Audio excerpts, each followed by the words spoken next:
Hello, welcome to the channel Why Stories. Enjoy watching. The heat was exhausting, but as usual, there was a crowd at the open village market on Saturdays.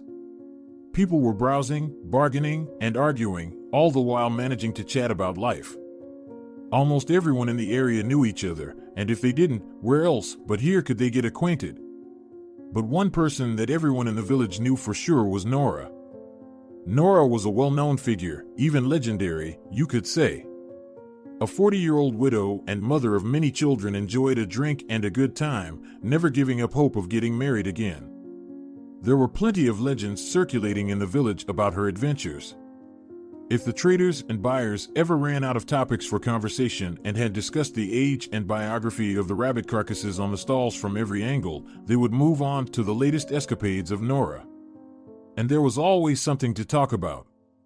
Nora seemed to deliberately stir the pot, getting herself into new troubles. But she had an amazing knack for coming out unscathed, no matter what kind of mess she found herself in. Some even said she had 9 lives, like a cat. It was just a matter of time before her luck ran out. Today, the local gathering had Nora's latest childbirth on the agenda. Can you believe it? Some people don't have children at all, and she's having them one after another. Yeah, how many does she have now? The 8 or 9? Let me think. Maria, Valerio, Laura. Oh no, it's definitely the 9th. She's like tireless rabbit. And what is she planning to do with this horde? They're living in rags and going hungry. The oldest one is selling eggs instead of going to school, and she still wants more. Yes, you're right. And where are Child Protective Services looking? People like her shouldn't have kids. People gossiped. Everyone in the small village was eager to discuss the unfortunate woman, except for a slim girl with golden hair standing behind the egg stall. She was Maria, Nora's daughter.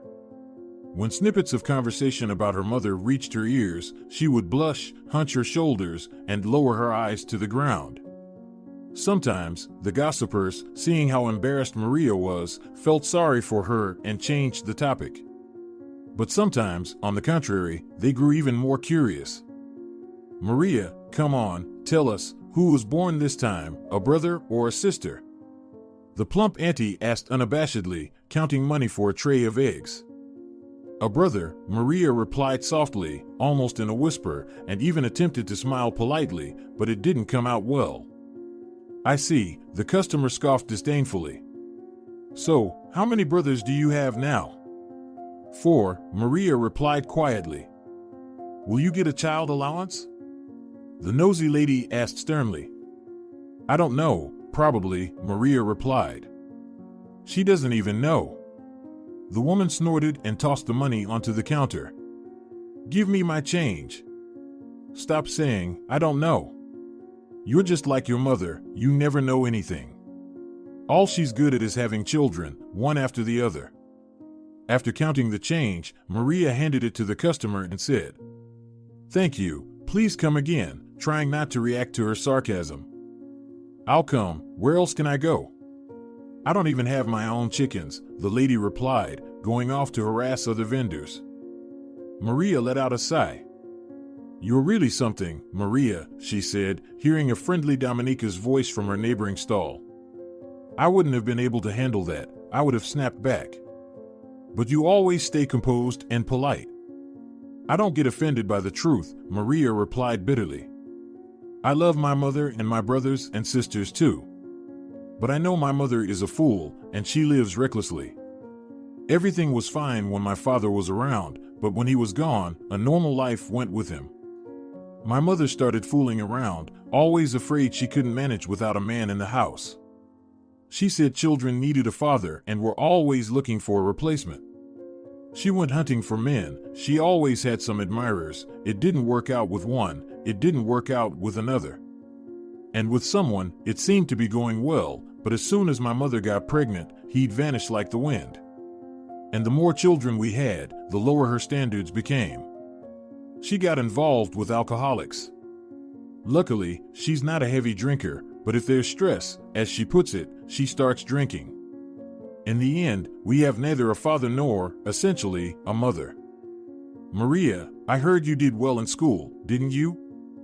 Dominica interrupted the sad story. I did. But I couldn't finish school the way I wanted to. I barely made it through middle school. I started skipping, so I fell behind, Maria confessed. Why did you start skipping? Dominica asked sympathetically. It's simple, there was nothing to wear, Maria sighed. Sometimes kind neighbors would give us things. For example, their daughters had outgrown their shoes.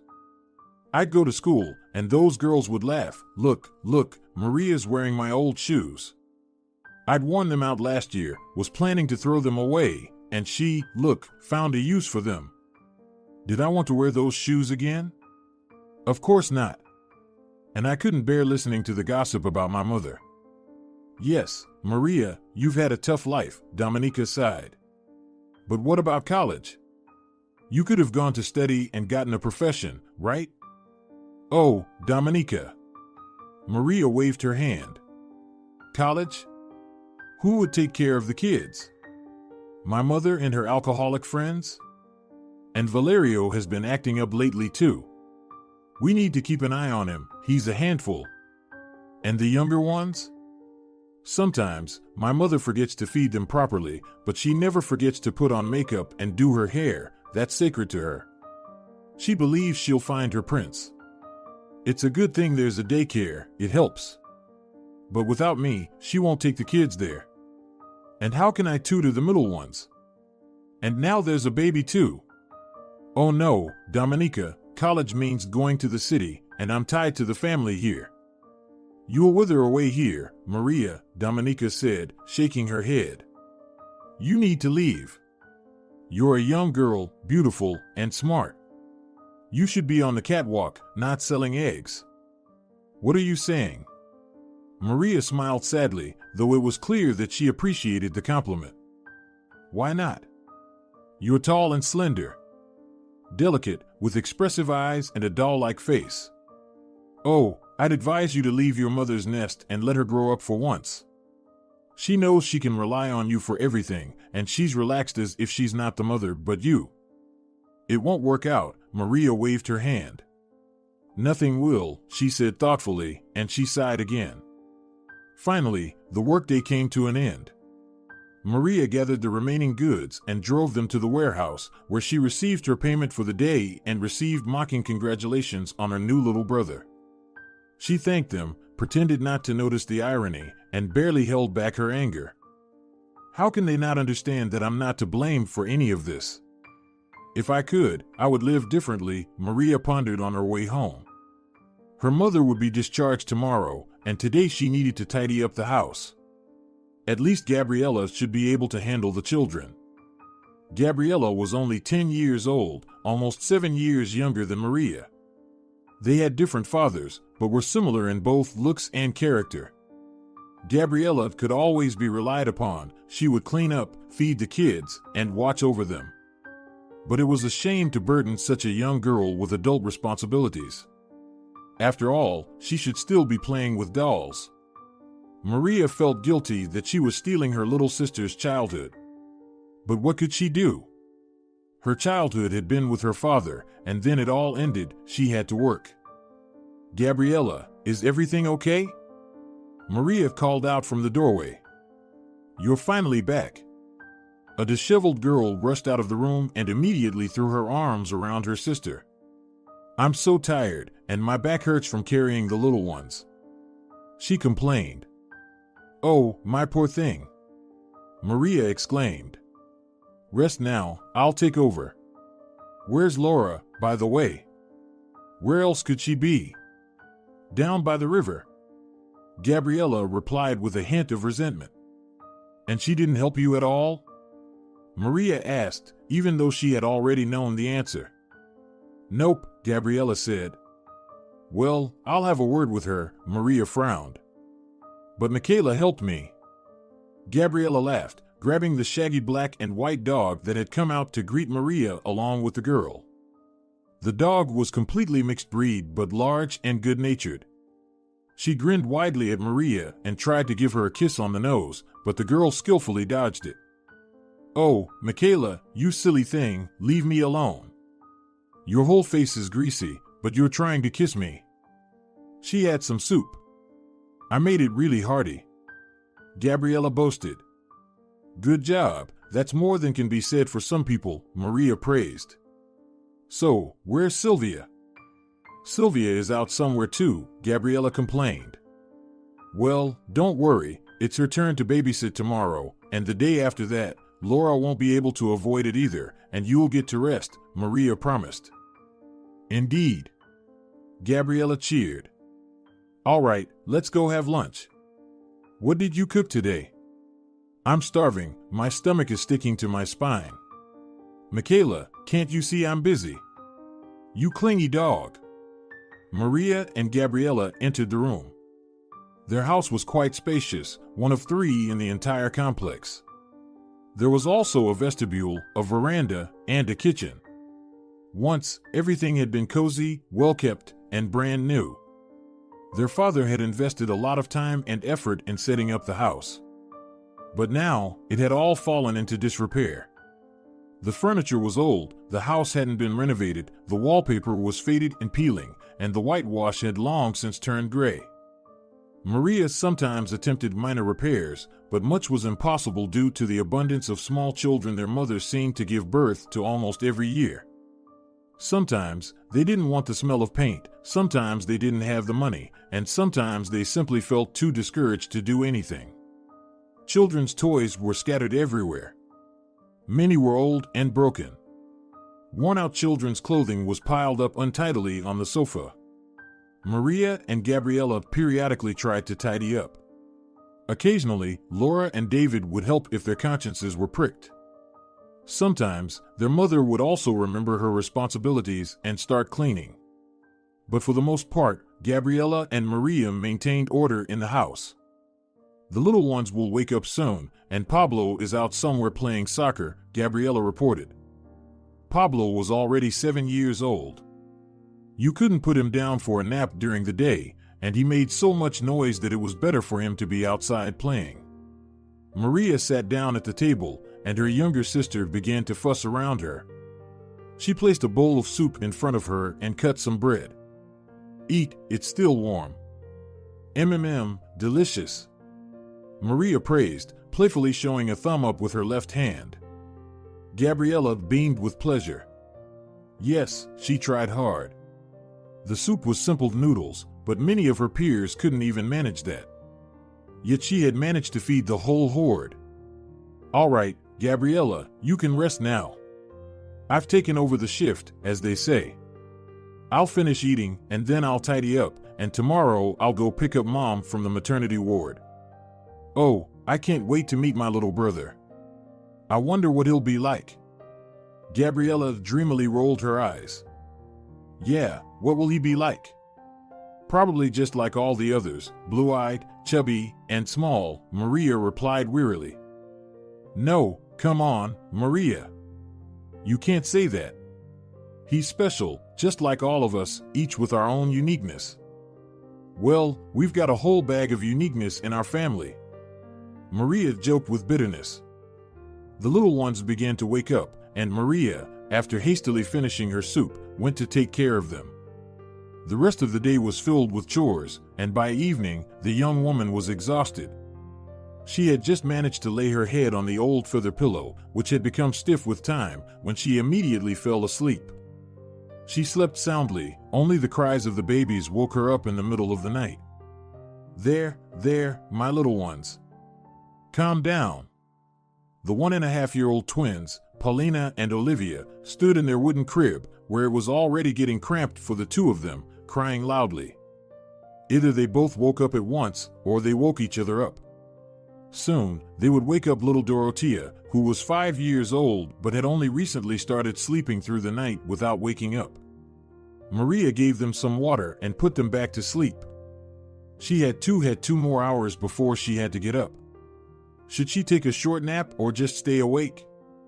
She decided to close her eyes and snooze for a while, just 5 minutes. She had barely closed her eyes when a bright ray of sunshine pierced through her thin eyelids. Had 2 hours passed by so unnoticed? There was no rest. Struggling to get out of bed, Maria went about her usual tasks. Oh, I do so much, and in the end, dirt and chaos are everywhere, and my efforts go unnoticed, she sighed. They needed to come to the city by 12 to pick up Mom and the newborn brother. Thanks to Pancho, he agreed to help. He was a kind man, an old-school retiree. He had worked as a tractor driver all his life. He had an old orange car, which he intended to use to take Maria to the city to get her mother and bring them back. It was a half-hour drive to the city, but they decided to leave in advance. The thing was, the car had a tendency to let its owner down at the most inconvenient times. It could suddenly stall and then, just as unexpectedly, start up again and go. Maria, can I come too? Gabriella begged. Oh, Gabriella, it would be more convenient for me with Laura. She's older and can help if anything happens. All right? Maria replied, apologizing. It's not a big deal. I'd rather go to the river. Laura smirked. Mom isn't giving birth for the first or last time. It's not interesting anymore. So, Gabriella, you can go if you want. Maria looked at Laura disapprovingly, but she didn't try to persuade her. Why bother? If she didn't want to, then she shouldn't have. Get in, Gabriella, let's go. Great. I even picked some wildflowers for Mom in the morning. The girl exclaimed and brought a handful of field flowers from the barn. Why so many? Maria laughed. Well, all right, let's go. Mom will be pleased.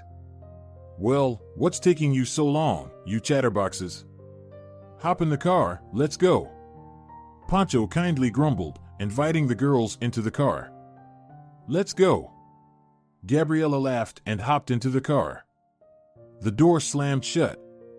Maria settled into the hard seat and, looking out the window, suddenly saw Valerio's sullen face. He glared at his sisters as they got into the car. Maria waved at him, but he didn't respond. He continued to stand there, his hands in the pockets of his faded sweatpants. Poor Valerio, he's so unhappy. What's on his mind? Maria wondered. Valerio was her full brother, both from their father and mother, which was unusual in their large family. Yet they felt like strangers to each other. Maria didn't feel a kinship connection with him, and lately he had distanced himself from the family, disappearing somewhere. It seemed that only Maria was concerned about this. Their mother couldn't care less, and the rest of the family members were happy when Valerio didn't show up at home and didn't torment the little ones, who irritated him. He was always sullen and never said a kind word. She started up, my dear. Pancho interrupted Maria's thoughts with a cheerful voice. I can tell from the sound that we'll make it there just fine. At least to the maternity ward. But I can't guarantee the way back. You just do your best, Pancho. I wouldn't want to stand on the road with a newborn baby either. Maria smiled. Don't worry. I've had a word with this old lady. Everything will be fine. They arrived without any adventures and parked a little way from the maternity ward because cars weren't allowed on the premises. Maria knew the rules well. It wasn't her first time here to pick up her mother. All right, Gabriella, let's go. Pancho, stay here. Just don't smoke in the car. Maria requested sternly. Oh, come on, Maria, I understand that there'll be a little one in the car. Gabriella couldn't wait to meet their mother and the new baby, as she put it. I can already imagine how cute he is. She exclaimed in anticipation as they entered the hospital lobby. Their mother was already standing near the exit with a bag and a bundle in her arms, casting a gloomy look at the happy, large family of her roommate, who was posing for photos in front of a wall with a stork painted on it. The woman was dressed festively and held a huge bouquet of flowers. Her husband was standing joyfully beside her, trembling with excitement as he cradled their newborn daughter in a pink lace blanket, his eyes sparkling with happiness. The elated relatives surrounded the young parents, who were clearly delighted to welcome the new addition to the family. Nora, exhausted, poorly dressed, and lonely, looked pitiful in comparison, like a beggar with a doll instead of a child at a major train station. Inside Maria, there was a pang of sorrow for her mother and for herself.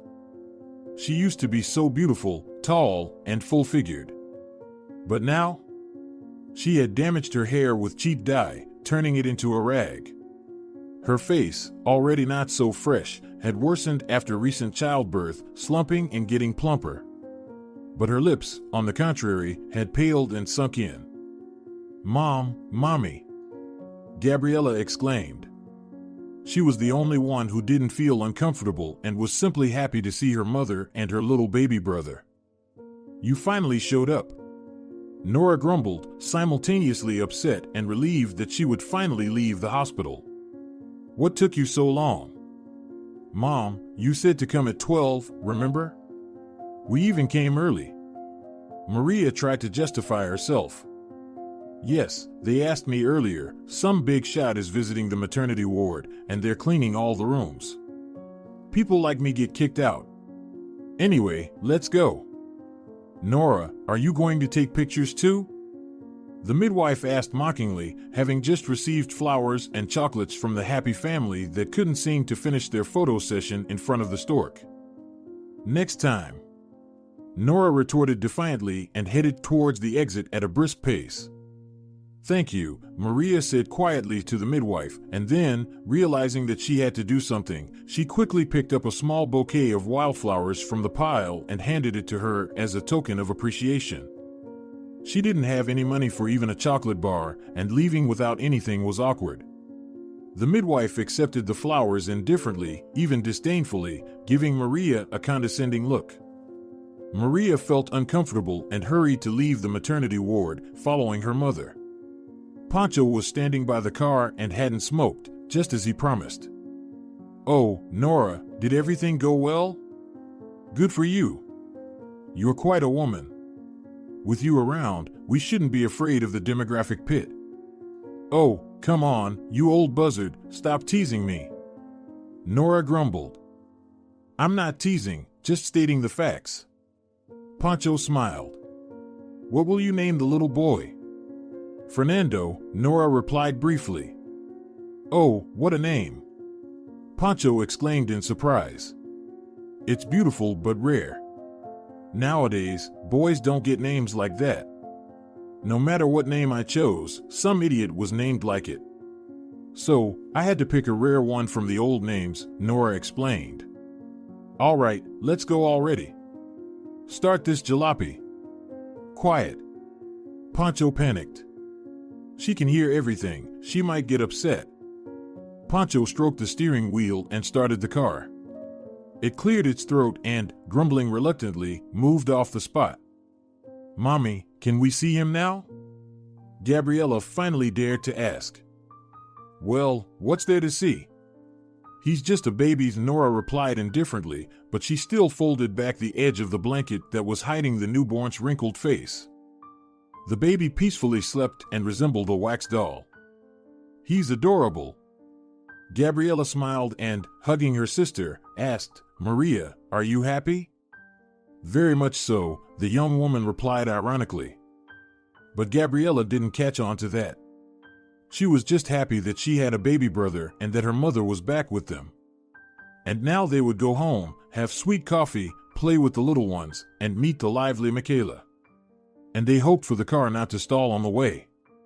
Surprisingly, they made it home without any mishaps. The little bird didn't let them down. Nora got out of the car and immediately handed the baby to Maria. "I thought you'd be holding him forever, probably even taking care of him," Maria remarked ironically. "Oh, come on. I carried him for 9 months, and in the maternity ward, I was on call around the clock with no complaints. So now it's your turn. Mom needs to rest and catch up on sleep. You know what it's like in the maternity ward, doctors are always bustling around. One minute they're examining me, the next, Fernando, and then the orderlies burst in to clean the floors, and the neighbors were always chattering away. It was impossible to get any sleep," Nora complained in response. "I understand. Go get some rest, I'll manage just fine." "It's not my first time," Maria replied, taking the baby from her mother. "I guess it'll be even more fun now," Maria thought bitterly. But soon she realized that the new baby wasn't bringing too many changes to her already hectic life. And it seemed her mother was tired of amorous escapades and frequent pregnancies. She decided to put off the partying for now. Or maybe they had just run out of men. Even prickly Laura softened a bit when her mother started cooking regular meals. The girl began helping around the house, although she still disappeared for long stretches. Maria had waved her off, just as she did with Valerio, which was even harder to deal with. Unpleasant rumors were circulating about him, saying that he was involved in something risky. And where there's risk, trouble isn't far behind. Maria was deeply concerned about Valerio, and as it turned out later, not without reason. If only her mother had come down to earth for a moment, if only she had tried to influence her son a bit, they might have avoided the disaster that happened to the entire family later on. But it was Nora. After being a somewhat decent mother for a while, by September, she had relaxed. "Mom, things were actually going okay. You seem to be improving. What's going on with you now?" Maria tried to talk to Nora when she, having slept in until noon, turned on the old TV and, barely blinking, watched some silly program. The interference on the screen, like the constant disruptions in her life, didn't bother her in the slightest. She tried to make out the picture through the trembling wrinkles, not thinking about fixing the antenna. Or even buying a new TV, as long as she had to work for it. But the kind of work Nora was offered seemed too dirty and cheap to her. "I won't work for peanuts," Nora said. "But I do work." Maria objected. "And that's your business. You're young, work." "But I have health issues, and I have young children." Once again, Nora didn't react to her daughter's comments. "Well, she talked and talked, so what?" "Mom, at least talk to Valerio. What's happening with him?" Maria pleaded. "Well, what can I do? He's a healthy young man, 16 years old. He should be responsible for himself." Unfortunately, Valerio didn't have a role model, a man who could advise and guide him on how to live and what to do. Someone should get him into some kind of work. He was the older brother. He was supposed to set an example for the younger ones. But no, Valerio was clearly a lost soul. Valerio is not going to end up well. Dominica, who, as usual, was selling her goods next to Maria at the market, poured oil on the fire. "You'll see." "Oh, stop." Maria snapped at her. "I can't stand it." They somehow managed to make it to October. The cold wind ruthlessly stripped the trees of their golden leaves, and Maria thought about how soon the frost would hit and how cold it would be standing at the market. But there was no choice. She had to support the family. Her mother was lazy. The older children were barely getting by and skipping school. Only Gabriella was trying, but she also had to miss classes. Not for friends' sake, but for the sake of the younger ones. The issue with daycare was still unresolved. The caregiver was always complaining that Olivia and Paulina were always unkempt and Dorothea misbehaved. And on top of that, Nora would start arguments with the daycare director, thinking that the best defense was a good offense. Maria was constantly plagued by a sense of shame for her family, especially for her mother. Shame became Maria's constant companion, weighing her down. It made her gaze dim and her shoulders slump lower and lower. Selling at the market became unbearable, with Maria tensing up with every new customer, expecting to hear an unpleasant question directed at her. But it turned out that these problems were just a rehearsal for the real tragedy. One day, Valerio came home beaten up. Maria might not have paid attention to his return or noticed his condition. Her brother came and went as he pleased and never reported anything to anyone. If Nora suddenly decided to involve their mother, he might have been disrespectful. But Maria immediately noticed the bloodstains on the floor. The girl ran to his corner behind the wardrobe, where he had set up his personal space. There were his bed and his belongings. Seeing his condition, Maria gasped. Valerio had been brutally beaten, Blood was streaming down his face, his nose was bleeding, his lips were split, and one of his eyes was swollen shut. Of course, he had gotten into fights with other boys before, but this was clearly something different. "Valerio, what happened to you?" Maria worried. "Get out, it's none of your business." Valerio snapped. "How is it? Who did this? We need to go to the police." "I said, stay out of it." Valerio rudely rebuffed her. "Fine, do as you wish." Maria angrily responded and went to sleep on her old couch. "I'm tired of everyone and their problems," she grumbled to herself. But that was just the beginning. Valerio started disappearing from home for long periods. He had left before, but only for a couple of days at most. Now, he was gone for weeks, and it was already getting cold. Where was he spending his nights, and who was he hanging out with? Maria pressured her mother, and finally, Nora spoke with him. However, their conversation yielded nothing. Valerio brushed her off just like he had with Maria. She was no longer an authority figure for him, that ship had long sailed, and her maternal authority had permanently lost its weight. One day, the local police officer came to Nora's house, and that's when Maria realized that Valerio had gotten into very serious trouble. The officer explained that Valerio had been caught stealing in the city and that it wasn't his first offense.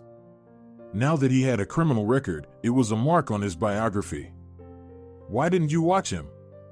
Nora began to berate Maria once the officer had left, slamming the door behind him. "So it was me who didn't?" Maria protested. "Who's the mother here? You or me? Aren't you ashamed?" Nora shouted.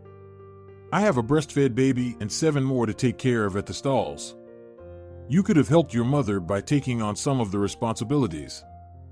"Oh, stop it." Maria barely managed to restrain herself from responding rudely to her mother. But quarreling wouldn't help the situation.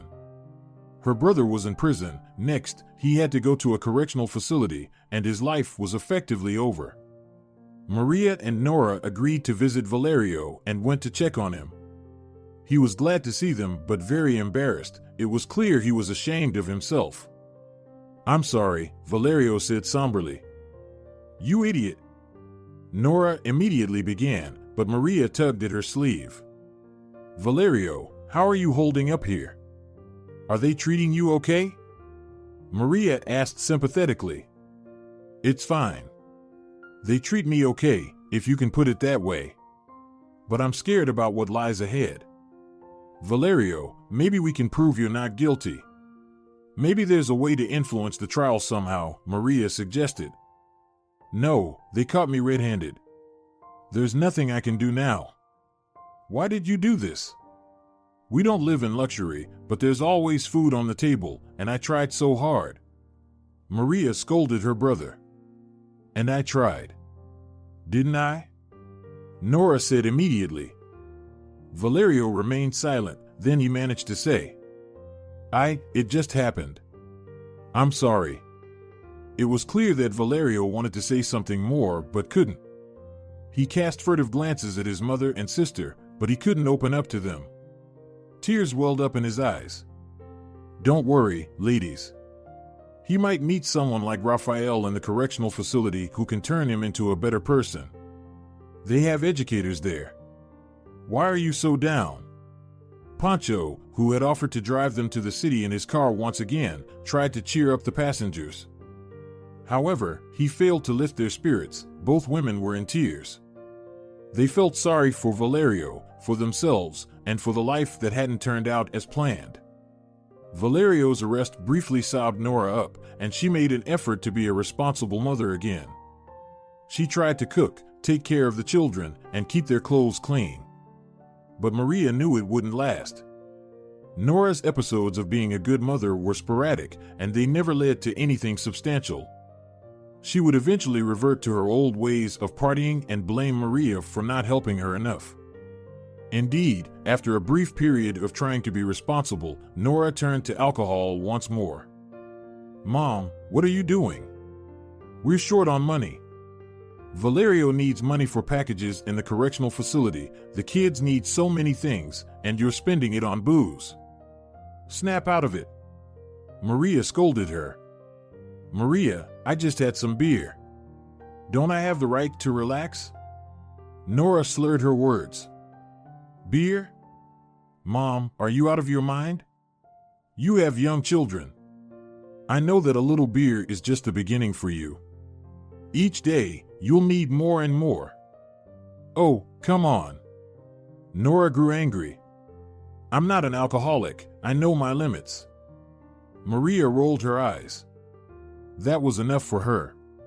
She decided to quit everything and move to the capital to become a model, as Dominica had foretold. She wondered what it would take to achieve that. Maria headed to the kitchen to make some coffee. She poured coffee into a cup, skipped the sugar, and sat on her old stool. Michaela, whom Gabriella wouldn't allow outside at night due to her worry, lay her head on Maria's lap. The dog gazed into her face, and her large brown eyes seemed to understand everything. Michaela, Maria said, stroking the furry hound. Why is life so complicated? Why can't it be simple? She asked the dog, but Michaela merely licked her hand and wagged her tail. Suddenly, Michaela became alert, perking up her ears and turning her head towards the window. Listening carefully, she suddenly jumped up with a deafening bark and rushed to the door. Maria, calm the dog down. What's wrong with her? Nora grumbled from the other room. Wait, Mom, there's someone in our yard, Maria replied cautiously. Who could come at such a time? Nora wondered. I don't know, I'll check, Maria said, getting up from her stool. An uneasy feeling settled in her heart. Who could it possibly be? Nobody usually came to their house, especially not this late. Maria put on her jacket, nudged the agitated Michaela aside, and left the dog to bark inside. Who's there? Maria asked sternly. The yard was dark, and at first, it seemed like there was no one there. But the persistent barking of the dog continued. Suddenly, someone grabbed Maria's wrist from behind, squeezing it painfully. Ow! Maria cried out. Are you Maria? Someone asked, and his voice sounded hoarse and unpleasant. Yes, she stammered, frightened. All right, listen up, Maria. Your brother owes us $300,000. If you don't pay it within 2 days, things won't go well for you. Are you out of your mind? What $300,000? Who owes it? Valerio? He does, sweetie, the voice continued. He gambled it away and had some bad luck. And you won't have any luck either, neither your little sisters nor your little brothers. And your mom won't have any luck either if you don't find the money. What are you talking about?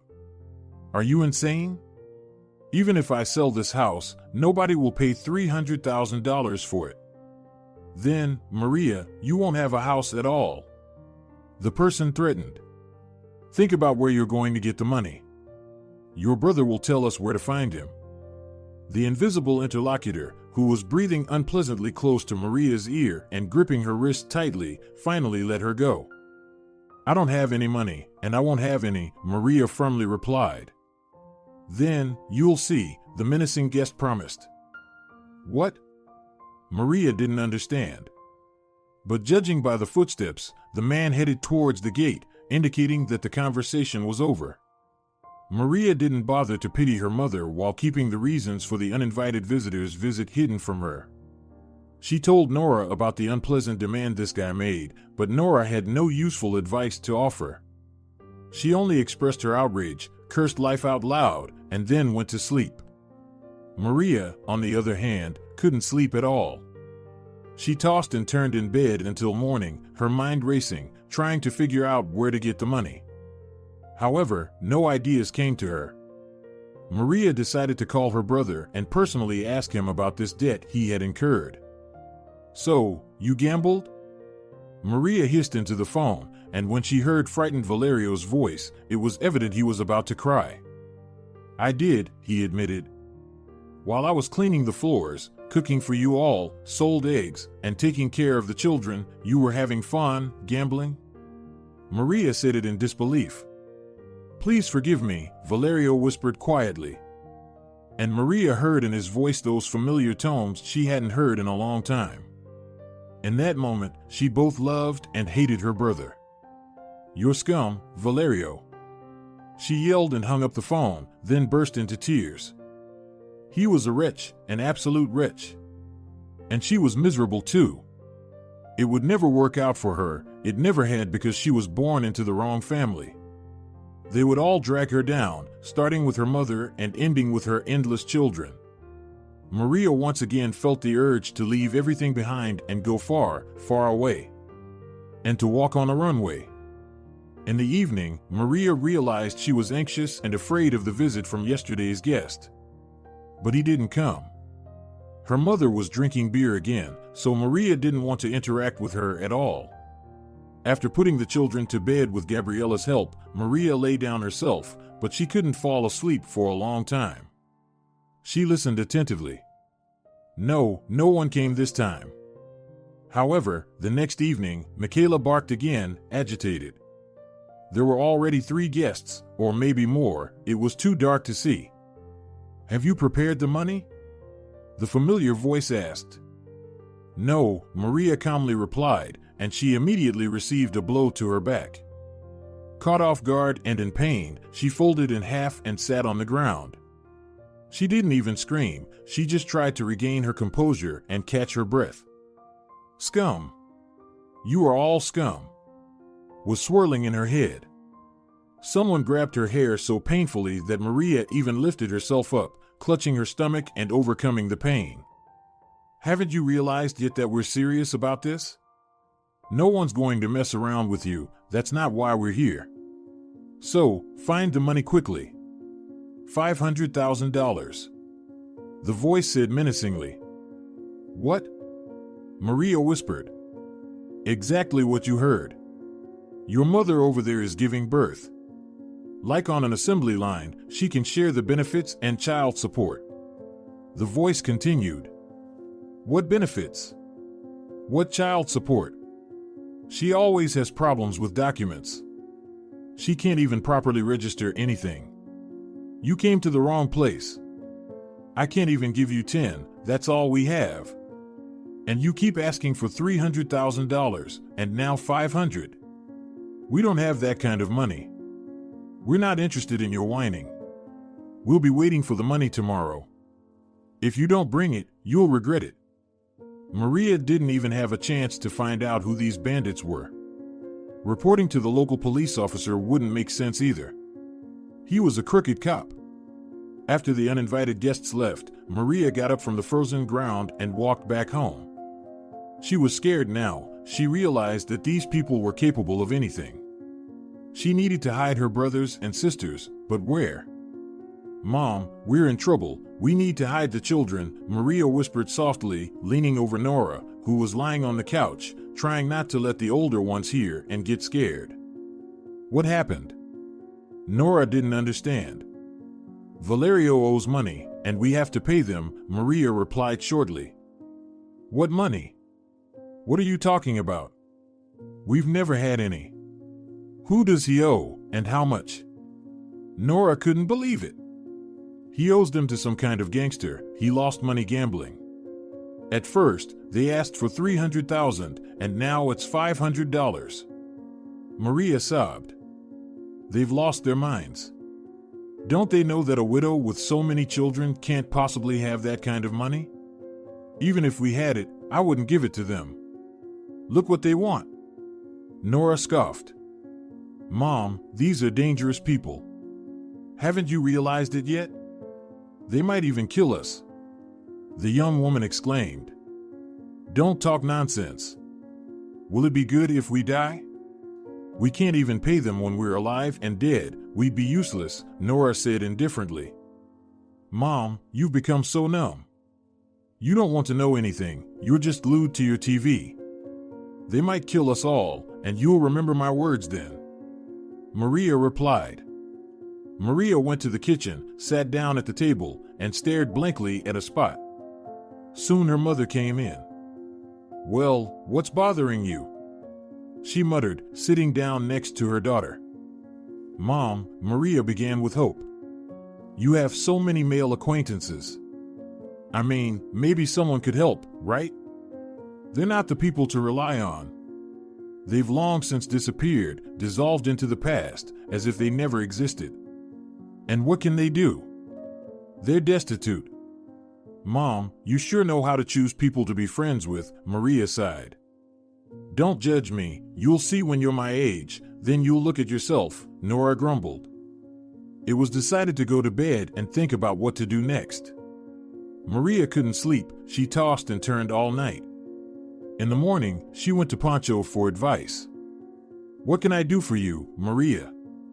I don't have any money, and there's nowhere to hide the kids. My sister lives in the capital, an old lady all alone. She only has a small room. Where can you put the kids?" Pancho pondered while Maria stood nearby, her head down, tears streaming down her face. It was very frightening. "Pancho, why don't you send them to Estefania?" his wife offered. "To Estefania?" The elderly tractor driver was surprised. "Why not? She has a farm, cows, and a warm house. She'll even put the kids to work. Don't worry, Maria, she's a kind woman. She's my cousin. She lives 100 kilometers from here, in a small village. The ones who don't want to leave are still there.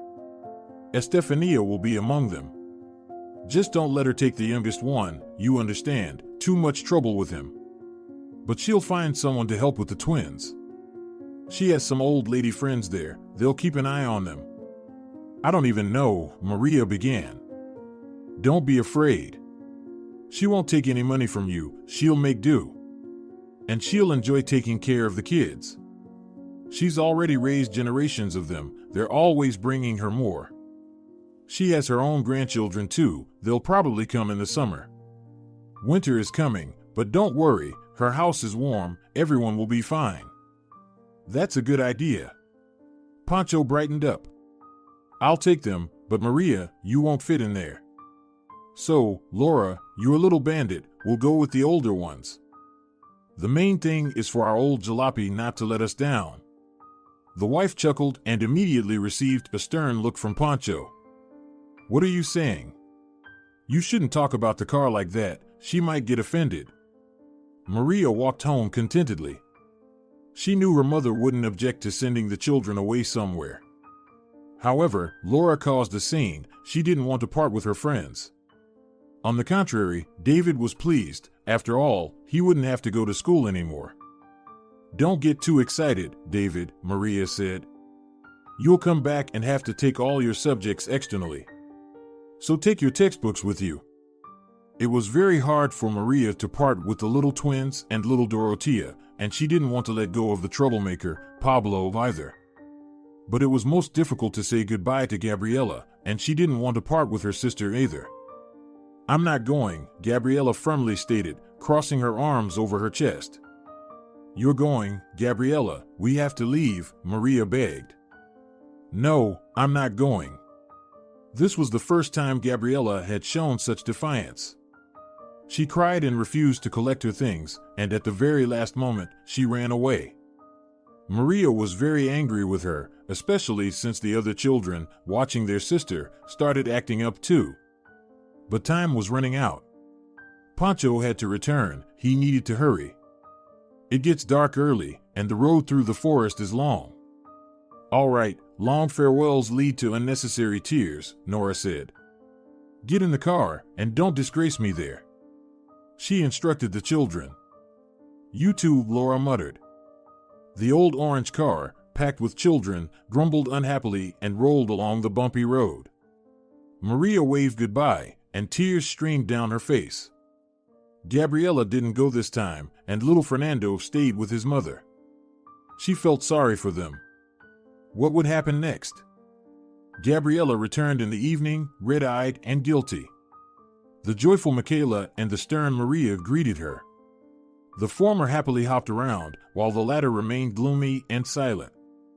"Maria, forgive me, little sister. I won't do that again.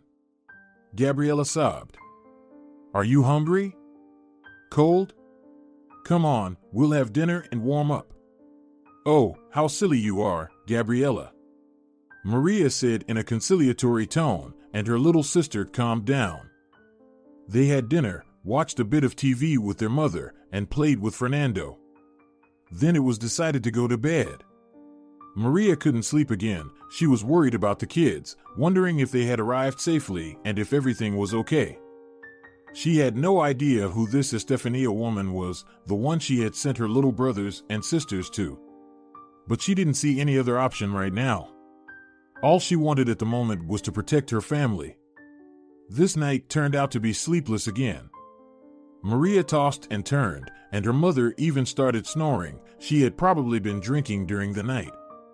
And when Fernando started crying, Maria realized that she wouldn't be getting any sleep tonight. As soon as dawn broke, she rushed to Pancho's place to find out how everything had gone. His wife met him, and she had advised them to take the children to his sister the day before. He's sleeping, Maria, he's exhausted. The car broke down on the way back, too.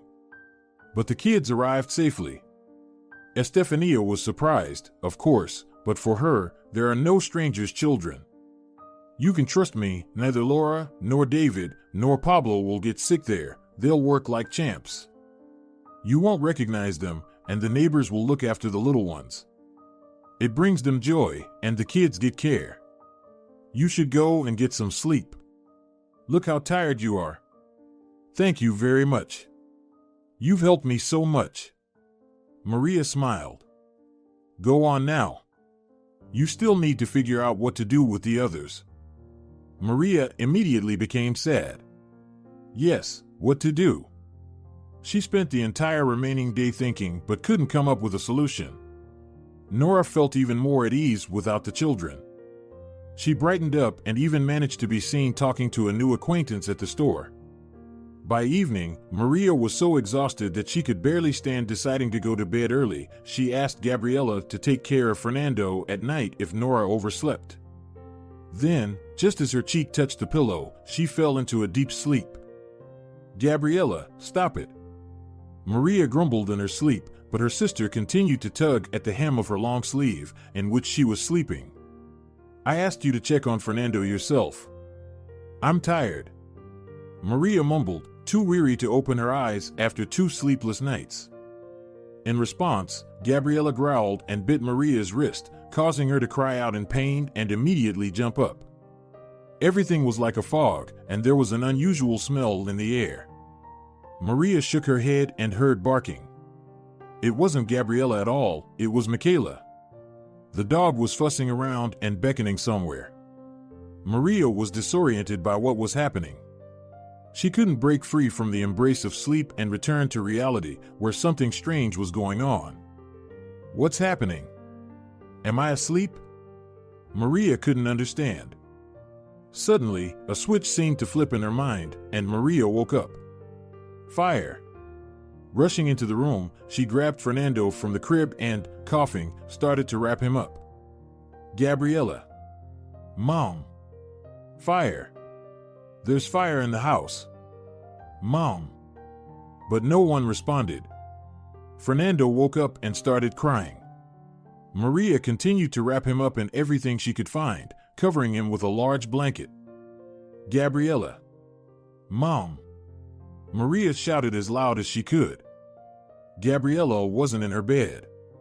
Michaela barked again, and Maria rushed to the room where the boys used to sleep. Maria, I'm here, she heard a quiet voice coming from under the bed. Gabriella, get out quickly, we're on fire. Maria yelled. I can't, I'm scared. Gabriella cried. Leave it for later, put on anything you can find, it's cold outside. Wrap yourself up and run to the exit. Where's Mom? I don't know, Gabriella squeaked. Maria helped her sister put on whatever clothes she could find and grabbed a towel on the way. Here, breathe through this and crouch down. Come on, hurry up. Bending down low, the girls rushed out of the house. Michaela faithfully trotted behind them, wagging her tail. Her intelligent eyes seemed to ask, "Am I a good dog?" When Maria took a breath of fresh air, she coughed. Looking up, she saw that the house was engulfed in flames. Panic and terror gripped her. It was not as scary inside as it was outside. "Help! Help!" she yelled hoarsely. But no one responded. After handing the bundled up Gabriella and a frightened Fernando inside, Maria headed towards the house. "Where are you going?" Gabriella asked. "Stay here, and I'll go find Mom," Maria said. Gabriella obediently stood there, crying softly, while Maria stepped into the doorway, from which smoke was billowing. "Mom! Mom!" she shouted, but no one answered. Maria realized that her mother was in the far wing of the house, but she couldn't reach it. The fire had engulfed the corridor leading to it and the door. Rushing back outside, Maria decided to reach her mother through a window. As she circled the house, she saw that the window was shattered, and inside, the fire was raging. She couldn't see what was happening to Nora. "Mom!" she screamed in desperation, but no one responded. The young woman, who had been wearing only a long t-shirt and hadn't noticed the cold due to shock, ran to the neighbors. Nora's house was somewhat isolated, so the neighbors hadn't noticed the fire. Maria woke them up with loud shouts and banging on their door, pleading for help. They needed to call the fire department.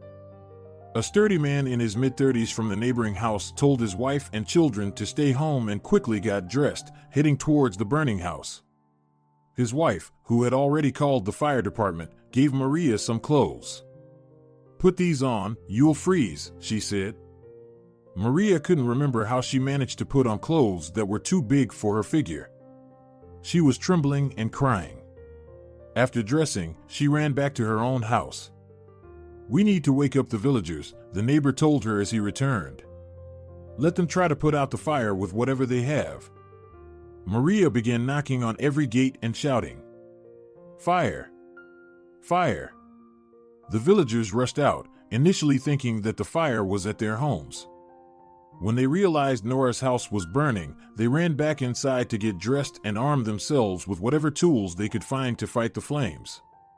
Despite their efforts, they couldn't control the fire. Maria only regained her senses by morning, when the house had turned into ashes. The fire department had arrived, but it was too late to save the house or Nora. In Maria's head, the phrase she overheard from the neighbors during their collective efforts to extinguish the fire kept replaying. So, it's unclear if the house caught fire on its own or if someone with a grudge set it on fire. Looks like the latter. Nora's eldest, the one who got locked up, owed someone, they say. Everything that had happened made Maria freeze.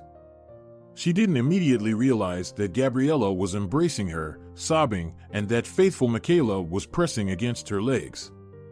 She came back to herself at the sound of the neighbor's voice. The neighbor's wife was holding Fernando, wrapped in a blanket.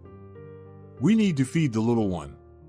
Let's go to my place. I'll send my husband to the store for formula. And you girls, I'll feed you too." For the time being, the orphan girls were accommodated in a dormitory room in one of the few three-story buildings in the village. After Nora's funeral, Maria went to Pancho for advice. "Pancho, you mentioned that your sister lives in the capital. Can you contact her and ask if she can take us in? I'm afraid to stay here. They burned down our house, and we're still alive. They might come back for us." "Yes," the old man said. "That's entirely possible. Here's what you should do. Pack your things, and I'll take you, Gabriella, and Fernando. It's a long journey, so we'll leave at dawn." "And will your sister accept us?" Maria asked cautiously. "Of course, she will. What else would she do?" Pancho replied. "Just don't tell anyone where you're going, or the troublemakers might find you in the capital." Maria had very few belongings. Compassionate neighbors had brought some things for the baby and Gabriella. Maria had only jeans, a worn sweater, and an old men's jacket 3 sizes too big. She didn't even have tights, despite the cold season. But all she wanted right now was to escape to the capital, far away from these inhuman people who had burned down her home and nearly harmed her sister and brother. Maria had never been to the capital, and she was a little afraid. She knew it was a huge metropolis, nothing like the small town where she had gone to pick up her mother from the maternity ward in the summer. She had no money, no belongings, no place to stay, and absolutely no plans for the future. But she knew she had a strong desire to work. She was ready to toil day and night to provide for her large family. At the appointed time, Pancho was waiting for them by the car. "And what about this one?" he exclaimed in disbelief, nodding towards Michaela, whom Gabriella was leading on an old leash. "She can't go with us," he added. "No, Pancho," Maria firmly replied. "She's our savior. If it weren't for her, we would all have perished. I won't leave her." "You can leave her with me. I'll take care of her." Pancho waved his hand. "No," Gabriella responded with the same determination as her sister. "You'll put her on a leash if you want, so she stays with us. We'll find her a kennel in the capital." "What kennel?" "Never mind. Get in already, all of you." Pancho spat and jumped behind the wheel. As usual, they first coaxed the car to start without any surprises. When it finally reluctantly roared to life, they crossed their fingers to overcome the challenging road ahead. Driving such a long distance in an uncomfortable car with a small child was no easy feat. Fernando was being fussy, and Maria was on edge. Gabriella tried to calm both of them down, and Michaela pretended she wasn't even there, transforming into a fluffy mat on the floor. Who knew? What if they suddenly dropped her off in unfamiliar places? When they finally arrived in the capital, Maria's jaw dropped in amazement, and Gabriella was equally impressed. They had never seen anything like it. Everything was enormous and extraordinary. Even the ordinary old neighborhood where Pancho's sister, Tina, lived seemed like a fairy tale place to Maria. Tina, an elderly woman who looked older than her brother, greeted the girls warmly. "Come in, my dears, come in. Oh, and you brought the dog too? We can't have her here, but we'll figure something out." The elderly woman hugged Pancho and seated everyone at the table for coffee. Her room was tiny, with a shared kitchen for 4 apartments. Tina's room only had a couch, a small wall unit, a wardrobe across the room, and in the corner, a corner with a sink, a small refrigerator, and some dishes. Where are we all going to live? Maria thought with horror. Tina seemed to read her thoughts. Maria, don't worry. I've thought it through. I already told everyone here that fire victims are coming to stay with me. I consulted with some smart people on what to do. We have a small storeroom, like a caretaker's room. We cleaned it up yesterday. The neighbors brought a bed, a good mattress, a crib for the baby, an electric stove, and various other things. There's a toilet and a shower. It's like a real apartment. It's warm and cozy. It's only 11 square meters. Live here until a better option comes along. But you'll need to work as a janitor and get up early. It's not an easy job, but it's good for you right now. Pancho said you don't have any documents yet. No, I'm in the process of getting them, Maria sighed. Well, here, we take that seriously. But don't worry, the people here are simple and kind-hearted. They'll support you all the way, especially if you keep the courtyard in good shape. It can get slippery, and our elderly folks have trouble walking. Sprinkle some sand on the path, and they'll carry you on their hands. When Maria saw their new home, she breathed a sigh of relief. It was even better than she had imagined. A cozy little room, and everyone would fit. Though they didn't know the orphans personally, the neighbors had brought enough groceries, including baby food. Warm clothing and various little things were also provided. True, the walls needed painting, the ceiling had stains, and the wooden floor creaked. There was even a hole in the corner, which could be dangerous as the baby grew. But that wasn't a problem. She would move out by then. She had to get her other siblings out of there. Good people live here, Maria thought gratefully. For Fernando, there was a crib with bars that took up a lot of space, but it was comfortable for the baby. The girls had a large iron bed for two. Maria set an alarm for 6:30 in the morning. She didn't want to oversleep on her first day of work. She needed to ensure that the building's residents wouldn't regret accepting her as a janitor. Getting up in the morning was tough. After drinking strong coffee with sugar, Maria wrapped herself in a warm scarf, put on the felt boots that Tina had given her for work, and grabbed a shovel. It was still dark outside, and the snow glistened in the glow of the streetlights. There wasn't much snow, but the pathways had already iced over. Maria approached her work with a sense of responsibility. She chipped away at the ice, cleared away trash, shoveled snow, and sprinkled sand on the pathways. The cheerful Michaela was constantly by her side. Sometimes the dog would wander off to explore something interesting but would return to check on her owner, making sure she was doing her duties well. When the work was finished, Maria surveyed the area with a critical eye and concluded that the job was done excellently. Returning home, she realized just how exhausted she was. She had no energy left. "Don't worry, I'll get used to it," Maria reassured herself. Indeed, with each passing day, she became more accustomed to her new job. However, money was in short supply, so Maria took on additional work cleaning staircases in apartment buildings. "Maria, you're so beautiful. It's not right for you to be wielding a broom or a mop," Tina remarked one day. "Right now, everyone needs to work, even the beautiful ones," Maria sighed. "You're absolutely right," the elderly woman agreed. "And you're doing great, my dear girl. But let me give you some advice. With your looks, you should aim higher. You could work as a secretary somewhere. Making coffee doesn't require much skill, but it's a whole different level of work and pay. Or maybe you could find a job in a store selling beautiful clothes. But in that coat with a broom, you'll lose your beauty in no time." "But who would hire me, Tina?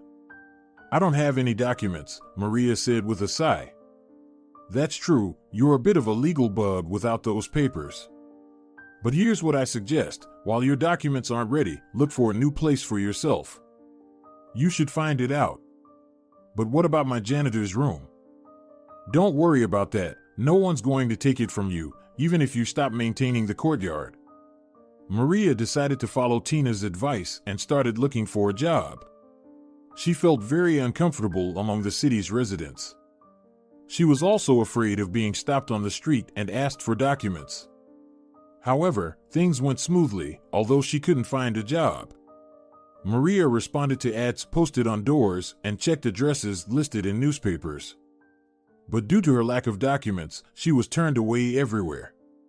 She was looking for it practically every day, leaving her faithful helper Gabriella at home, who, instead of going to school, cared for her younger brother.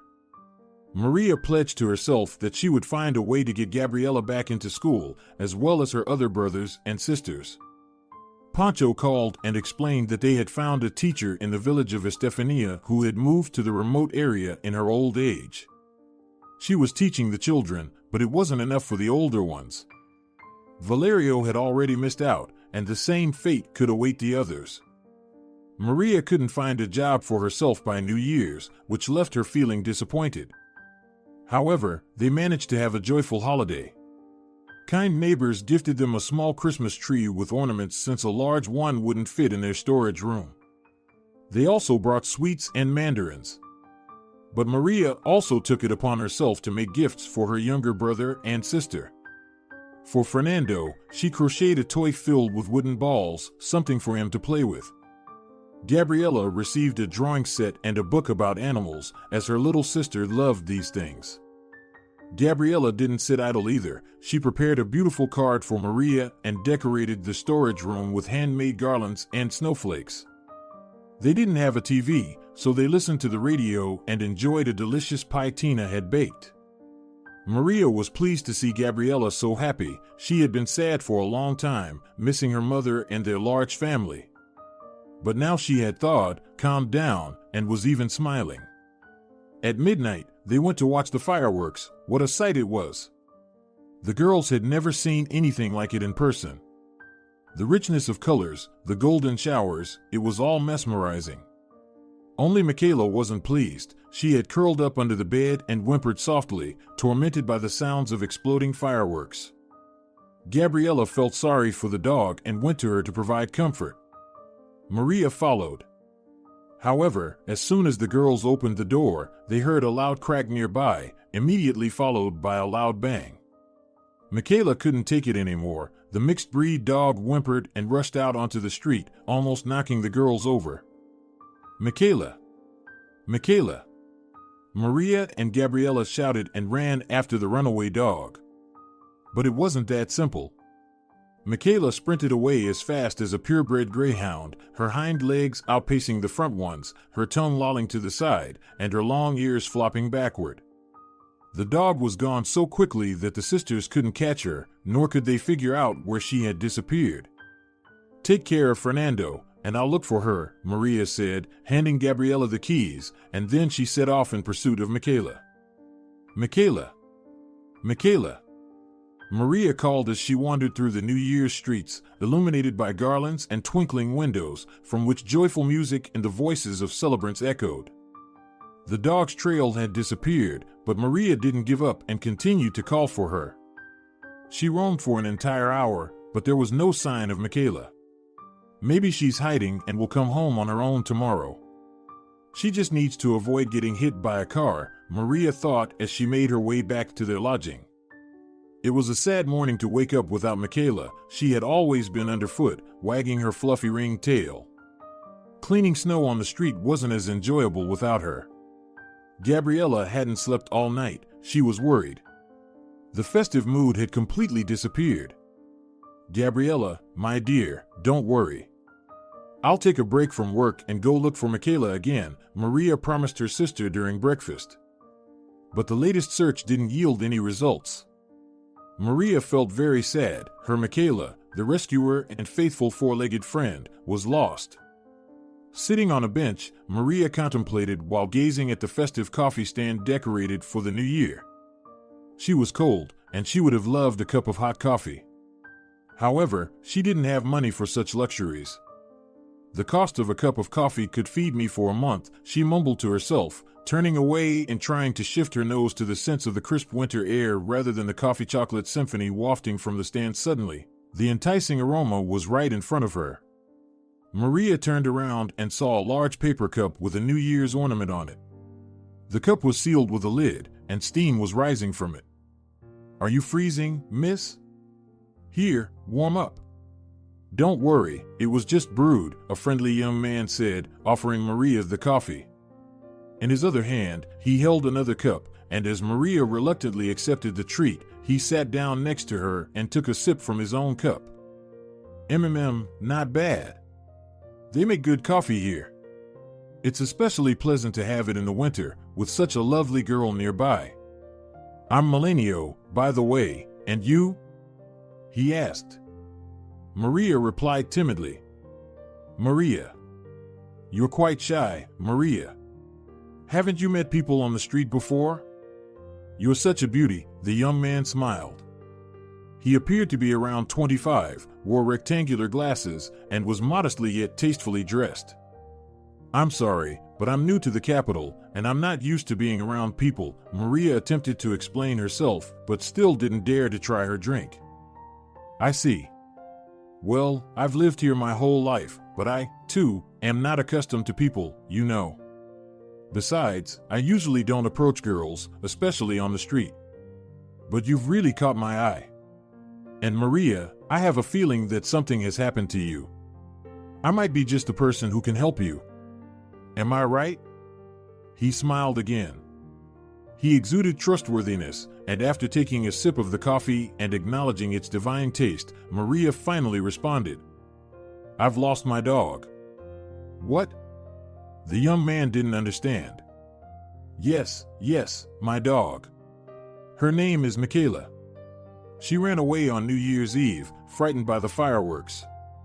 I've been looking for her everywhere, but she's gone," Maria lamented. The sadness in Maria's voice over her lost pet touched the young man's heart. "Don't worry, Maria.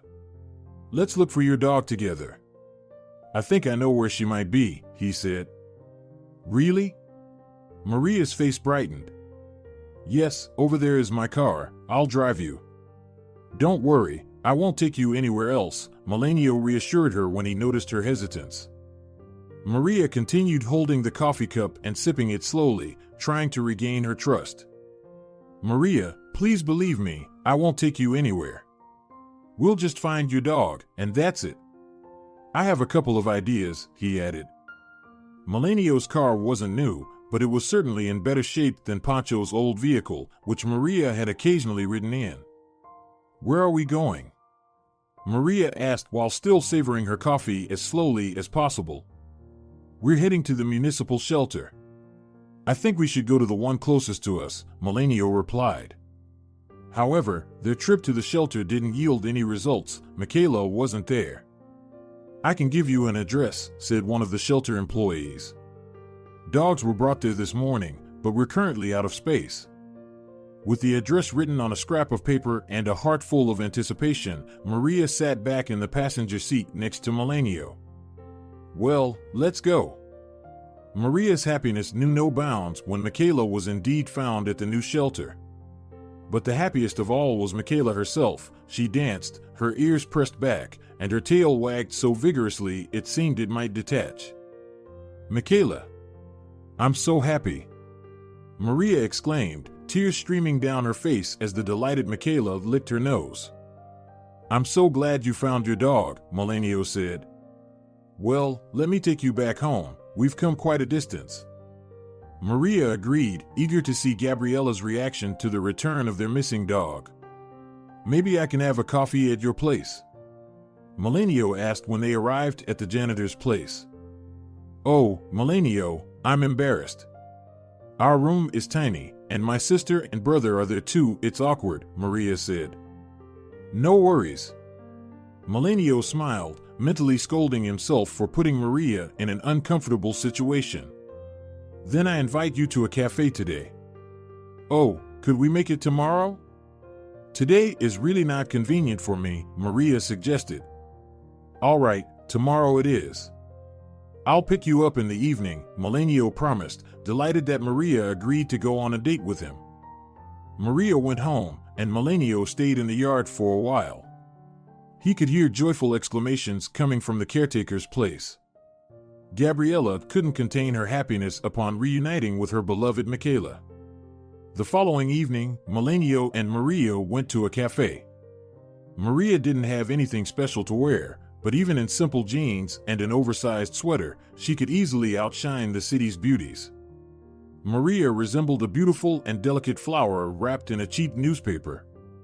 Holding a bouquet in her hands, Maria felt even more awkward, thinking she didn't match the flowers, the cozy cafe atmosphere, or her new acquaintance. Melanio shared a bit about himself, mentioning that he was a mathematician and physicist engaged in scientific work.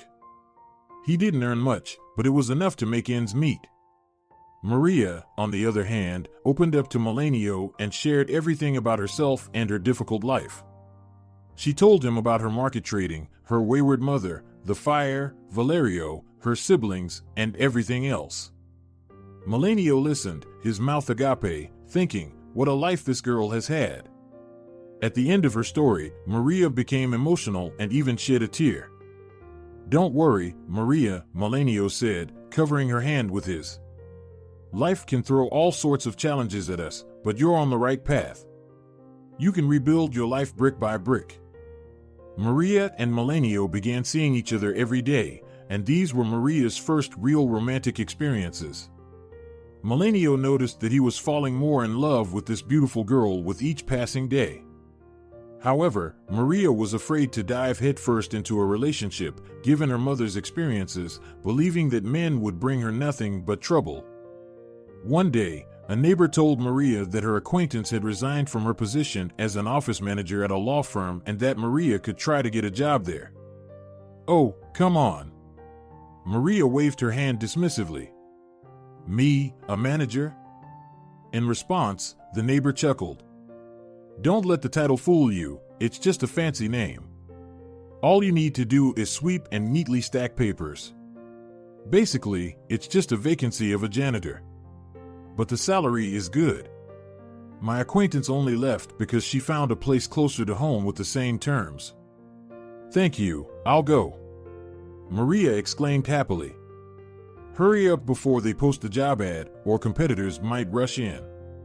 Go there today, advised the neighbor. Maria headed to the given address. It took her a while, but eventually she found the place. The office was located on the ground floor of one of the buildings. The grand porch impressed Maria, and the interior design left her even more in awe. At first, she thought about leaving without trying her luck. But then, she gathered her thoughts, remembered how much she had spent on the subway, and decided to see it through. Offices were on both her right and left sides. There were no walls, just glass partitions, and Maria pondered which way to go, right or left. On both sides, tables were occupied by attractive women in business attire. Suddenly, Maria noticed that one of the women in the office on the left had noticed her and smiled. Maria decided that she would enter that office. Hello, the woman greeted her before Maria could even open the door. Do you have an appointment? No, Maria replied quietly. And what do you want? The woman inquired. I need to see the director. Do you mean our chief lawyer? Well, he's also our director. But he doesn't see anyone without an appointment. Maybe I can help you. Or you can schedule an appointment, and I'll inform you of the time. The woman smiled again and pointed to a chair. Please, have a seat. Maria awkwardly sat on the edge of the chair. She was completely flustered and couldn't figure out how to ask for a job. Moreover, the silly word office manager had slipped her mind. I'm here about a job, Maria timidly began. A job? That's surprising, the woman said. We weren't actually looking for anyone, it seems. I mean, for the position of a janitor, Maria clarified.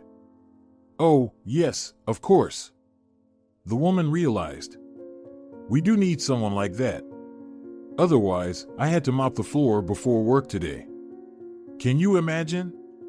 Yes, a janitor is a valuable person. The colleague sitting at the nearby desk said. Before that, she was quiet and going through some papers. You can discuss this with me. There's no need to bother Alejandro, the first girl sighed, looking at the door with a strange tenderness, where a golden sign with large letters that read attorney proudly hung. Do you have any experience? She continued, addressing Maria. I do, but I haven't cleaned in offices before, Maria replied. Well, it's not difficult work. Let me make a copy of your documents, and we'll call you tomorrow. Are you of legal age? You look so slender and young. Upon hearing these words, the second girl at the table smirked mockingly and continued digging through her papers. Yes, I just turned 18, Maria answered. I don't have my documents yet. They were destroyed and haven't been replaced. Oh, we absolutely require documents. We're very strict about that, as you can understand. Our office is quite serious. You might want to try a store or a roadside cafe. They often hire without documents. I'm sorry, but that's how it is. It's okay, Maria said, getting up from her chair. I'm sorry to have bothered you. Don't worry. The girl tried to cheer her up, seeing how disappointed the visitor had become. Maria stood up and was about to leave when suddenly the beautiful door with the golden sign swung open and a man in a business suit in his 30s emerged. Girls, I'll be in the conference room for an hour and a half. I'll be back after 3, as usual, the man announced cheerfully. He was clearly pleased with himself and didn't notice Maria, nearly knocking her over. Excuse me, he exclaimed, catching the girl by the arm. Are you here to see me? No, Alejandro, she was applying for a job, but she's leaving now, the girl casually remarked. Is that so? I had a completely different image of a cleaning lady. Lucretia, did you hire her? The boss playfully inquired. No, of course not, the girl shrugged. She doesn't have any documents. Oh, I see. Without documents, it's not possible, Alejandro lamented. I'm sorry, Maria squeaked and freed her hand, which the lawyer was still holding. The girl was standing there, taken aback by the imposing, well-groomed man who resembled a pedigreed house cat fed exclusively with beef mince. She turned to leave, but he grabbed her elbow again. "Wait," he said, and the girls raised their eyebrows in surprise, wondering what would happen next. "What's your name?" the man asked. "Maria," the girl stammered. "Come with me, Maria, I'll escort you, and on the way, you can tell me what happened to your documents." Maria obediently followed the director. Her back burned under the intense stares of the girls in the glass offices. "So, what happened?" the lawyer persisted. "Oh, it's a long story," Maria sighed. "We're not in a hurry," the man said with a dazzling smile. "Where do you live? I'll give you a ride, and you can tell me on the way." Maria felt awkward about both agreeing and refusing. But the man's tone brooked no objections, so she quietly headed to the car. During the ride, Maria told him about her life, much like she had recently told Melanio. She had nothing to hide, and she didn't want to start a new acquaintance with omissions. Alejandro listened to Maria's story without interruption. "Here's the thing," he said in a serious tone when the girl finished her narrative. "Come to work tomorrow. We'll expedite the document process. After all, we're a law firm. So, don't worry. And here," he said, handing her a couple of bills. "Consider it in advance. It's for your commute to work and for small expenses until your first paycheck." As Maria got out of the car, he called after her. "Don't forget to clean my office thoroughly tomorrow. I like it when it's clean. Got it?" He winked at the girl and drove away. And she remained standing there, bewildered yet simultaneously inspired. Maria told Melanio that she had found a job. "Another one?" the boy exclaimed in surprise. "Well, what can I do?" "We need the money," Maria shrugged. "I understand. But leave the most lucrative one and think about your education. You need to study, to pursue something," he advised. "Oh, there's no time for that now. The most important thing for me is that Gabriella gets an education, and we need to find a place for Fernando in a kindergarten," Maria replied. Melanio fell silent. Maria knew she couldn't ask him for more money. He had already helped them enough. He had brought them a small but decent refrigerator that ran quietly, unlike their previous one, which had been roaring loudly throughout the room. Melanio had also put up wallpaper and fixed the floor. What more could he do for them? So, Maria understood that she would have to make her own way in life. She had no plans to rely on a happy marriage like her mother had. The next day, after cleaning the yard and tidying herself up, Maria headed to her new job. The girls in the glass offices greeted her with a cold attitude, but Maria wasn't bothered by it. She was used to being treated with prejudice. She had never been liked or accepted in groups.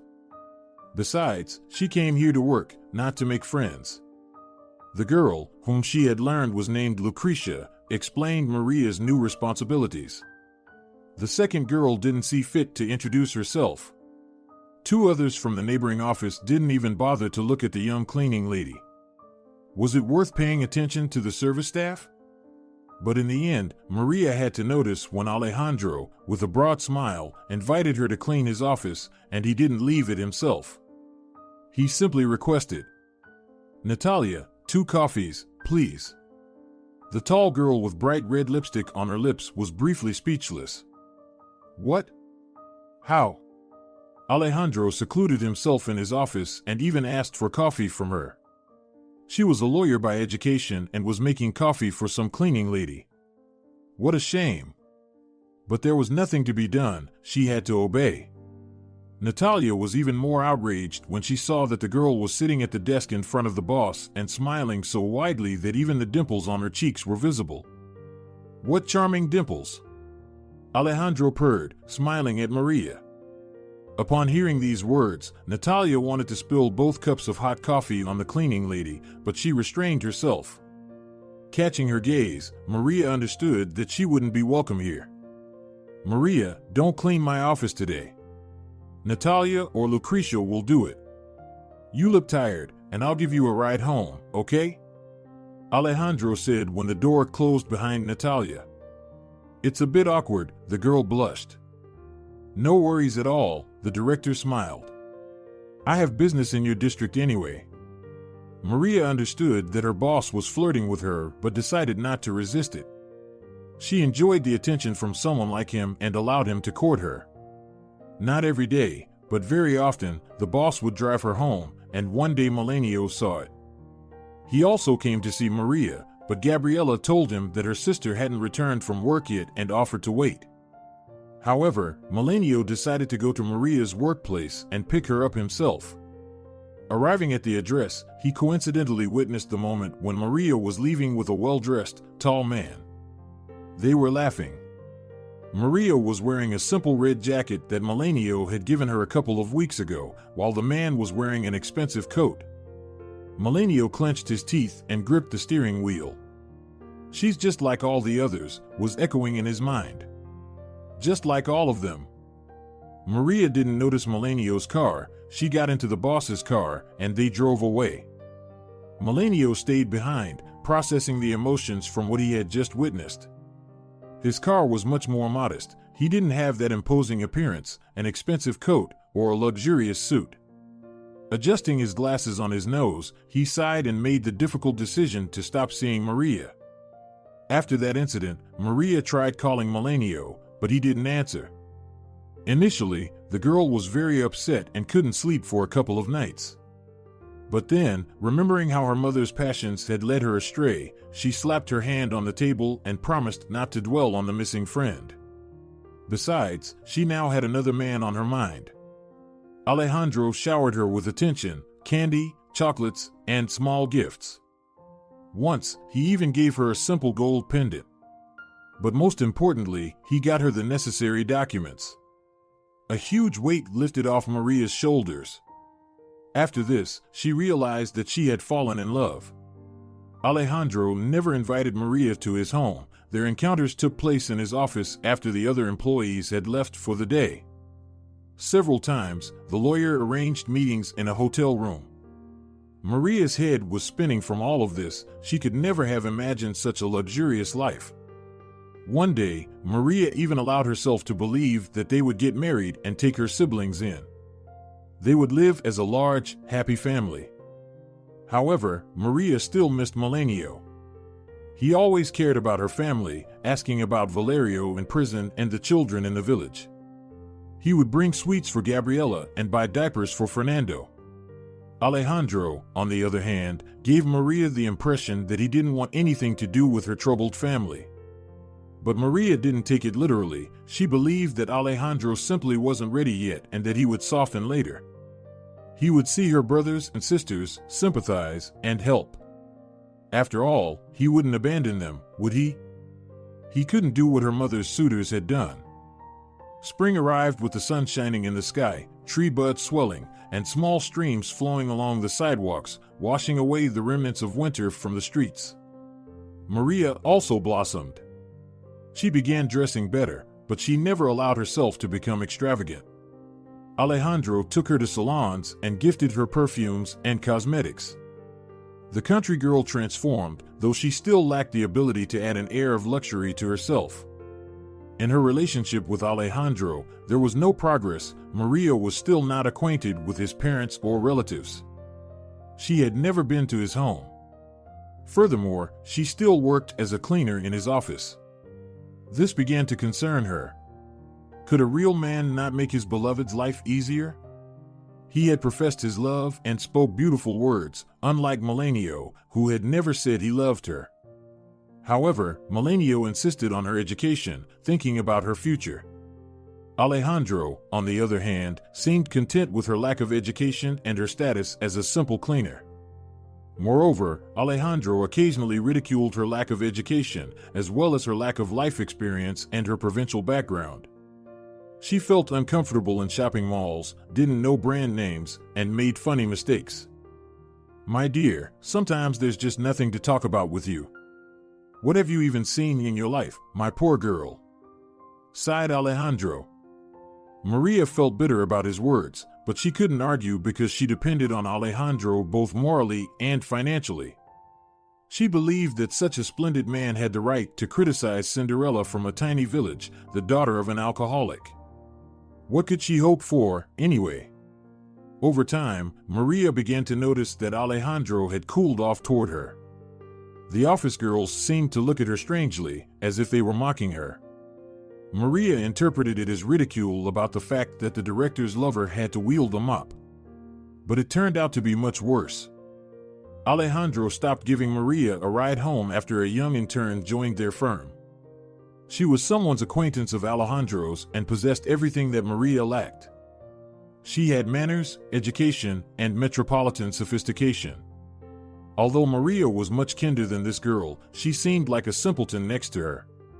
The girl, Marina, would wear revealing necklines and extremely short skirts to work.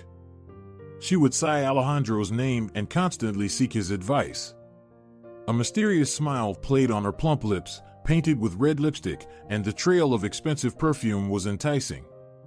It was no surprise that one day Maria caught Alejandro in a passionate embrace with the intern in his car. The infuriated girl knocked on the window loudly, but the lovebirds didn't separate immediately. Alejandro rolled his eyes and reluctantly got out of the car, while Marina began adjusting her makeup, attempting to conceal her satisfied smile. "What is this? What's going on?" Maria exclaimed, pointing towards her boss's new lover. "Don't shout at me," Alejandro hissed. "You're not in your village, don't forget that." Maria exhaled and tried to ask calmly, "Please, explain to me what's going on. And who are you to demand an explanation from me? You're not my wife, you're just a cleaner. You've taken advantage of my kindness, and now you're getting too comfortable." Alejandro responded indignantly. "What?" Maria gasped. "You heard what I've said. You mean nothing to me, got it? I had no plans for you. You're fired, so get out of here. And don't ever show up here again, you crazy troublemaker." Maria didn't know what to say. Everything had been fine just yesterday. What had suddenly happened? She burst into tears and grabbed Alejandro's hand. "Alejandro, what is this?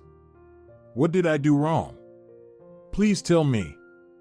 Get out of here, you hysterical woman, before I report you to the police. Leave." Marina stepped out of the car. Lazily chewing gum, she spoke in her velvety chestnut voice. "Alejandro, we have a meeting with a client in 10 minutes. Let's go." "Yes, Marina, let's go," he said, heading towards the office, holding his assistant by the waist. Maria was overcome with terror. Her world was collapsing. She couldn't live without Alejandro. She would die.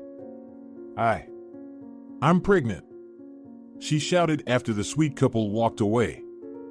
In response, Marina and Alejandro froze for a couple of seconds, but they quickly regained their composure. Marina burst into mocking laughter, and Alejandro said, "Well, that's just like you, all about breeding like rabbits, you beggars. I don't need a child, and you won't force it on me. I won't acknowledge it, I'm warning you now. You'll be a single mother collecting welfare. That's how you people make a living. And if you don't want to ruin your life, go to the hospital while it's not too late." With her head down, Maria walked towards the subway. She was choking back tears and didn't know how to cope with this betrayal. "Pull yourself together and stop whining," she scolded herself. "Look at you, wanting a fairy tale. Fairy tales won't happen to you, return to the real world." The only thing Maria could find solace in at the moment was that she wasn't actually pregnant. She had said it out of anger and helplessness. Maria would never have children out of wedlock. She had seen the consequences in her mother's life. No, Maria vowed that things would be different for her. Returning home and looking at the wallpaper that Melanio had put up, Maria sighed. "Today, I'll cry," she told herself, "and tomorrow I'll start looking for work." As planned, Maria spent the rest of the day in tears, and the next morning, she set out to find a job. She now had the necessary documents, but she lacked experience, and she needed money urgently since Alejandro wouldn't pay her for the last month of work. She had to pick up the broom again. Well, any job is good if it's honest, Maria thought. However, what bothered her was that the opportunity to bring her siblings from the village would be postponed indefinitely.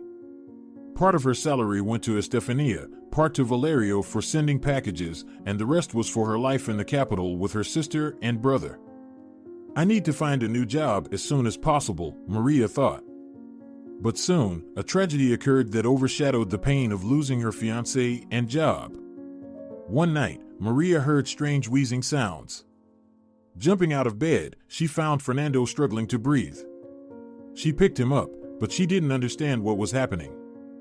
Gabriela! Gabriela! She shouted. Wake up, Gabriela! Something's wrong with Fernando. I'm calling an ambulance, and you pack his things. Gabriela jumped up like a soldier and began throwing everything into a bag without sorting. Meanwhile, Maria called an ambulance, which, fortunately, arrived instantly. They took the baby to the hospital, and Maria and Gabriela went with him, leaving Michaela, who stayed home, clearly sensing that something terrible had happened. How could you overlook a heart defect? You didn't take the child to the doctor at all? Scolded Maria after Fernando was examined by the stern doctor. The baby was in the intensive care unit, and they wouldn't let his sisters see him. Maria mentally cursed herself 1,000,000 times for missing the illness. She had even bragged about how healthy her little brother was, saying that not even a common cold could affect him. We're going to convene an emergency consultation to decide what to do, and we'll let you know. You should take the girl home, you might harm her too, the doctor grumbled. No, Maria, I'm not leaving. I'll stay with you, Gabriela pleaded. They weren't given a room, so they spent the whole night in the corridor. Gabriela would occasionally doze off on her sister's shoulder, while Maria blamed herself repeatedly for what had happened and thought about how things could have been different if she had acted differently. In the morning, they were informed of the consultation results. An urgent operation was required, and it couldn't be delayed. The equipment and specialists were available, but it required a substantial amount of money. Maria didn't have that kind of money. Usually, in such cases, a charitable foundation can help, the doctor informed her. You should contact them. Maria took Gabriela home to eat and get some rest, then went to the foundations whose addresses had been given to her. It turned out that there were quite a few children in need of urgent funds for surgery, and there was a whole queue of them. They promised to organize a collection for Fernando, but in his case, every hour counted. Maria went to the hospital and spent the rest of the day there, sleeping on a couch in the corridor again. In the morning, a nurse woke her up. You need to come. We need your consent for the surgery and your signature. We're taking him to the operating room, the nurse said. What? Maria was surprised. But we haven't paid yet. Maybe you haven't, but someone else did, the nurse smiled. But the amount is huge. Maria couldn't believe it. Oh, don't worry about that right now. The most important thing is for the surgery to go well. Once it's over, we'll find out who paid and why. All the time Fernando was in the operating room, Maria felt on edge. When the doctor finally came out and said that the surgery had been successful, she rushed to hug the surgeon in joy. Only now did she realize that she hadn't eaten or drunk anything all day. They still hadn't let her see Fernando, so Maria went outside to get some fresh air and buy herself some water and a snack. To her surprise, when she stepped out of the clinic's doors, she ran into Melanio. Melanio, is that you? Maria couldn't believe her eyes. Hi, he replied with a smile. How's Fernando? Did the surgery go well? Yes, Melanio, everything's fine. But how do you know about the surgery? Wait, was it you? Did you pay the bill, Melanio? Maria guessed. Come on, Maria, it's no big deal. The important thing is that Fernando is okay. I was really worried about him, he's such a good kid. How did you find out? "Tell me," Maria pleaded, gently taking Melanio's hand. In response, he squeezed her hand and then kissed the tips of her fingers. "I've missed you so much," Melanio whispered. Maria looked at him with wide-open eyes. After a long conversation, she found out that he had been at the same charitable foundation she had visited the day before. He had donated computers to children from underprivileged families and had come to finalize some details. However, Maria had been so distraught that she hadn't even noticed Melanio and had almost knocked him over. He had found out why she had come and paid the bill in the evening. "Maria, you know, I'm actually wealthy. I'm not just a physicist stuck deciphering equations. I'm involved in robotics, and I've already patented some things.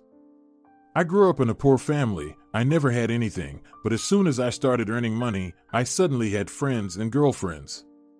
However, I soon realized that they were only interested in my money. When I told them I had gone bankrupt, they all disappeared in an instant. That's why I don't flaunt my wealth, as you've noticed. When I saw you with your boss, I thought you were just like everyone else, but I was wrong. You always put your family first, Maria. There are very few people like you. And even if I'm not interesting to you personally, let me at least help you and your family. I'll be happy to be a part of your future. Well, ideally, how about marrying me?" Melanio said, getting down on one knee. It was damp outside, and Melanio's pants quickly soaked, but he paid no attention to it. He took out a blue velvet box, opened it, and revealed a bright ring with a cluster of small gems that glistened brilliantly in the sun.